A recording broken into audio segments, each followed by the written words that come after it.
What's up everybody, Jay here and welcome back to the Planted Tank, and today I just want to talk a little bit about the biggest mistake that beginners make when first joining the hobby. So let's go check out my 10-gallon. So the biggest mistake that beginners make, in my opinion, I see it all the time. People will go out and buy their plants at their local fish store, and then they get them home and they plant it in the substrate or tie it to whatever, and then it starts to melt.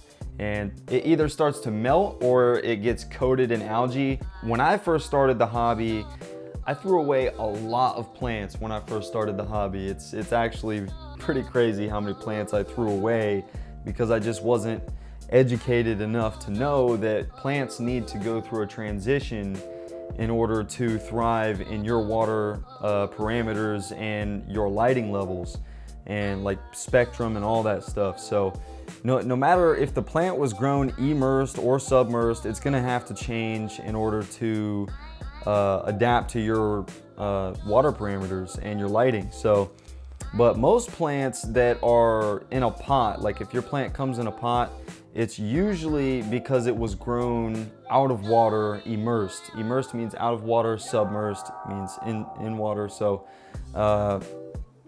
those plants that are grown out of water, all of those leaves are gonna die back and new leaves are gonna grow. So most people will yank the plant out before it even has a chance to go through its process and change. Like with these crips, almost all crips, when you get them from your local LFS or even buying them online, they're gonna be grown immersed and they're gonna completely die back, but they're gonna grow right back super quick. When you set up a planted tank, you wanna set it up with as many plants as you possibly can. And even if they were all grown immersed, which is out of water, they're still going to bounce back and balance out your tank eventually. It just takes time. So even if you're struggling with algae problems in the beginning and stuff, just give it some time. Add more plants. Adding more plants always helps, especially fast growers.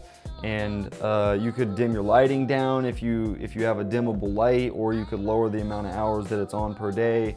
All of those things help. Water changes help, keeping the nutrient level down, especially waste organics building up. You want to try and keep those down as well, unless you're running a low-tech setup, which those waste organics will help you out in the long run, but trying to keep them to a minimum and not getting out of control is the goal. So when you first set up a planted tank, just keep in mind that everything takes time. It is an ecosystem. It needs time to become an ecosystem.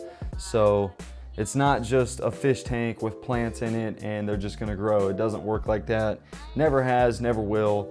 And yeah, hopefully you guys learned something from this. I know I made a lot of mistakes when I first started out. We all do, but it's all about the learning process and letting your tank do its thing. So anyways, if you guys are new here, hit the subscribe button and the notification bell. That way you never miss an upload. If you like this video, hit the like button. And as always, keep it planted.